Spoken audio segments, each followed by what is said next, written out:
things because I understand that you all were out there at the forum. I want to say that I was generally very happy with the way that this afternoon unfolded.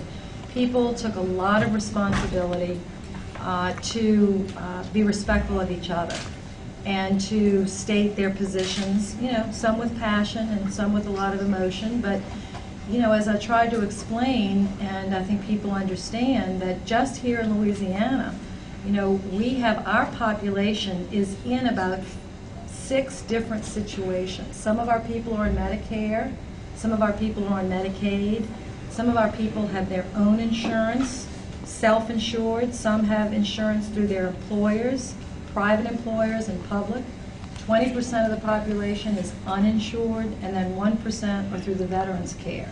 So I think what happened today was people started to realize that their experience was true and real, but they listened to other people saying what they liked about Medicare, what they didn't like about Medicaid, or what they thought about their private insurance.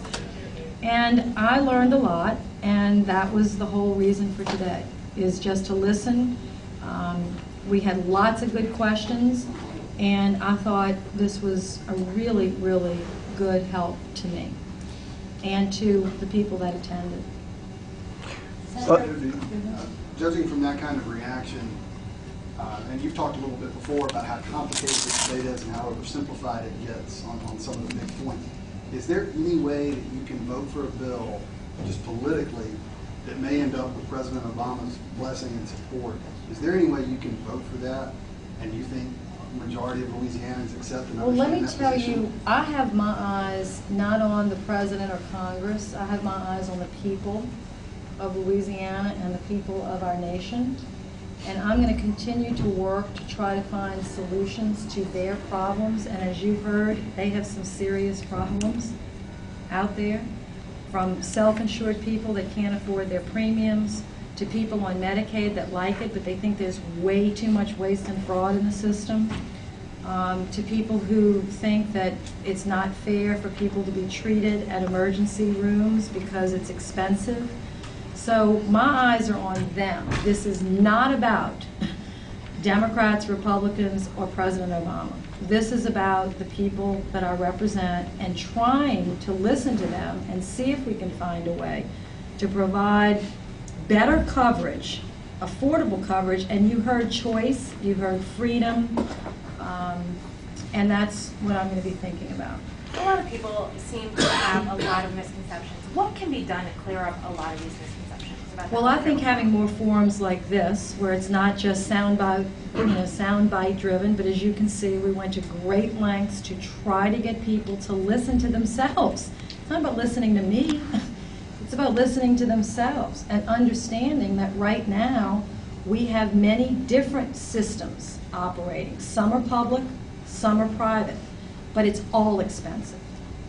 And it's very expensive to our federal and state government. It is 16% of the gross national product of our country, twice as much as any other industrial country in the world, twice as much. And the trend lines are going up, straight up.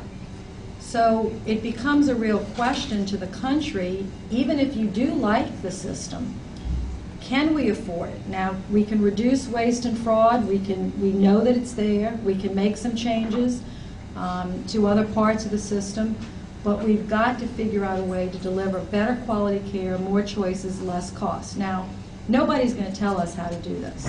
We're not going to listen to what China's doing. We're not listening to what Canada's doing. We have to come up with this in America.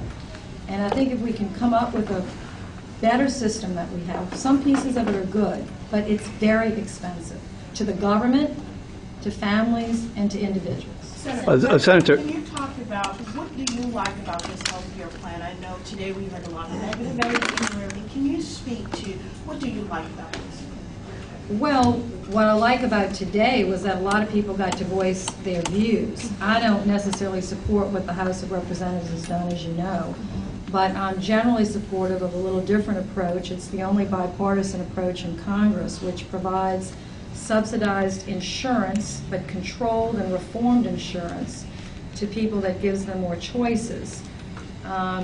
which is a very different model than what the House bill. There are several different approaches. I can say that I'm proud of one thing. The bill that I have is not perfect, but it's the only bill that has bipartisan support, 7 Republicans and 7 Democrats, the only one so far, and it actually saves $1 trillion over the next 10 years. So as I explained, I generally support that, but I'm open to other ideas. And one lady said, well, Senator, under your bill, Medicare people can't join. And I said, well, you know what, I'm going to go back and examine to see if Medicare people on Medicare, if they're happy with Medicare, they can stay. Maybe they could join this other approach that we are suggesting. Senator, you talked about being open to ideas, and I understand the Helping Americans Act, but you also said in there that you are leaning against the public option. Is that or any other issue at this point to make a break for you that would cause you to just not support?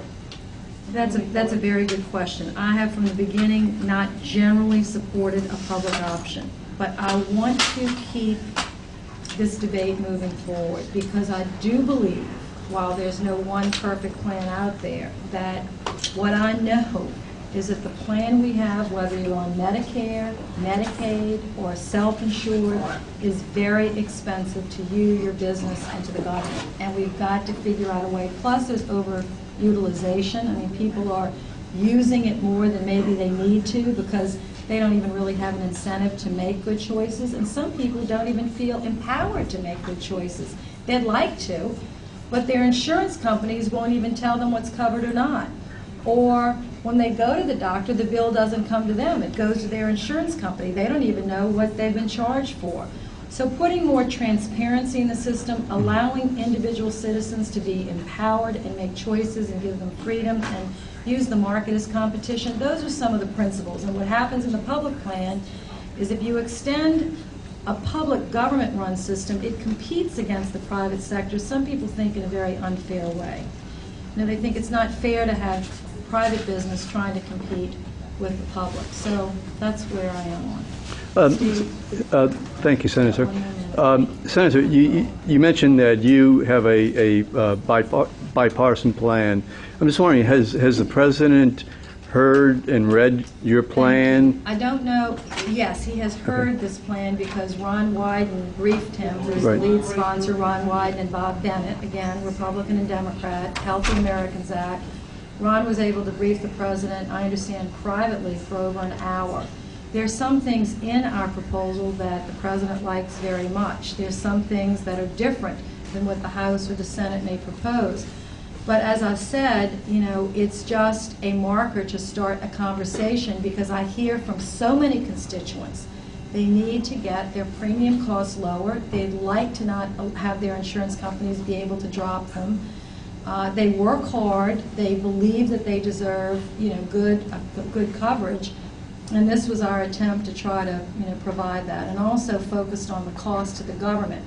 We had a balanced budget not that long ago, and both Democrats and Republicans have been, you know, not very good on this. Not to say to President Clinton's credit, he, with a Republican Congress, did balance the budget, but that was a long time ago. We need to get back to that, Steve. And so part of my focus is there anything we could do to drive these costs down, but still provide good choices and quality for people? Senator Last question. Just on a sidebar, your thoughts about Congressman Melancon running for David Vitter's spot? Well, I think he is an outstanding candidate. He brings a tremendous amount of passion for the people of Louisiana, and I think he will represent the people of this state fairly. Charlie has a very, Congressman Melancon, a very moderate, middle-of-the-road record, which I think is what people in Louisiana like. They like people that are not necessarily partisan one way or the other, but they like people to keep an open mind, think about, you know, putting the people of Louisiana first, and I think people will see that in Charlie. Thank you so much.